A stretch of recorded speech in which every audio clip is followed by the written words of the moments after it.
নিজের ডেলি ব্লগের মাধ্যমে অবশেষে জানালো আসল সত্য তৃষা। কখনোই চায়নি পৃথিবীতে আসুক আয়াস। তিনি চায়নি যে আখির ছেলে হোক, সর্বদা চেয়েছে যেন আখির মেয়ে হয়। তিনি এখনো চায় যে তার সেকেন্ড সন্তান যেন মেয়েই হয়।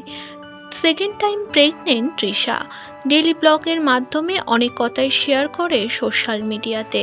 তিনি জানায় যে আমার আগের ঘরের একটা সন্তান আছে, তাকে আমি এখনো ভালোবাসি, কিন্তু সে চায় না যে তাকে নিয়ে আমি ভিডিও করি।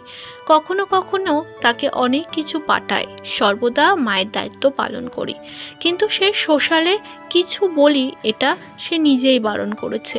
অন্যদিকে আয়াসকেও বেশ ভালোবাসে তিনি। আখি ও আখির মায়ের জন্য তার সাথে কোনো কথা বা যোগাযোগ রাখতে পারে না তৃষা, কারণ সে বড্ড ছোট, আর তাদের কাছে কল দিলে তারা নাকি বেশি ভাব দেখায় তৃষার ওপর।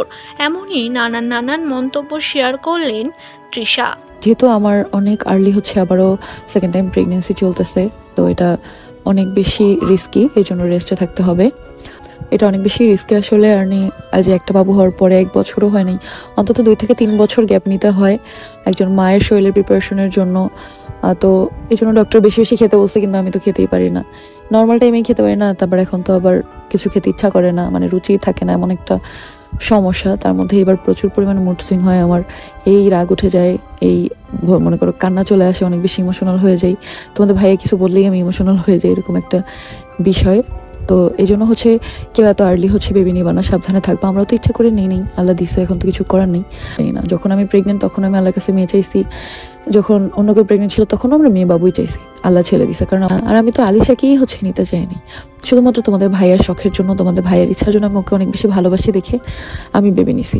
আর এবার আল্লাহ দিছে দেখে বিশ্বাস করো, আমি ওই মায়েদের মতো হইতে পারবো না যে আমি ইচ্ছা করে আমার বেবি নষ্ট করে ফেলবো, এটা অসম্ভব। আমার যত কষ্টই হোক না কেন, আমার যদি আল্লাহ না করুক মৃত্যু হয়ে যায়, এই বাচ্চাটা জন্ম দিতে চায়, তারপরেও আমি আল্লাহর কাছে লাখ লাখ শুকরিয়া আদায় করবো। কারণ তারপরেও আমি একটা জান মেরে ফেলতে পারবো না, কখনোই না।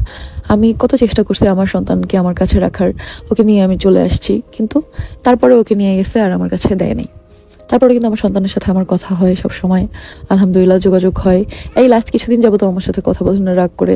আবার দেখবো হঠাৎ করে একদিন ভয়েস দিবে, আর ভয়েসগুলো যদি আমি তোমাদের শোনাইতে পারতাম, কিন্তু এগুলো শোনানোর নিষেধ। সে বড় হয়েছে, সে নিজেই না করছে, মামি তুমি এগুলো আমার কিছু শোনাবো না। তাকে কিছু দিলেও সেগুলো ভিডিও করতে না করছে, যার জন্য আমি করিও না। তার মানে কি আমার সন্তানের প্রতি আমি দায়িত্ব পালন করি না?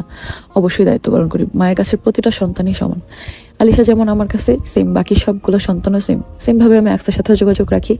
আয়াস অনেক ছোট, তাই আয়াসের সাথে আমার যোগাযোগ নাই, কারণ আয়াস কথা বলতে পারে না। যখন কথা বলতে পারবে তখন আয়াসের সাথেও যোগাযোগ করব। কিন্তু এখন কল দিলে আয়াসের মা খালারা যে ভাবটা নেয়, ওটা আমার পছন্দ না। একবার কল দিলে যেভাবে লাইভে সেটাকে প্রেজেন্ট করে, বা হচ্ছে নিজেরা যে অ্যাটিটিউড নিয়ে কথা বলে, এটা আমার পছন্দ না। যখন আয়াস কথা বলতে পারবে, যখন সময় হবে, তখন ঠিকই কথা বলবো।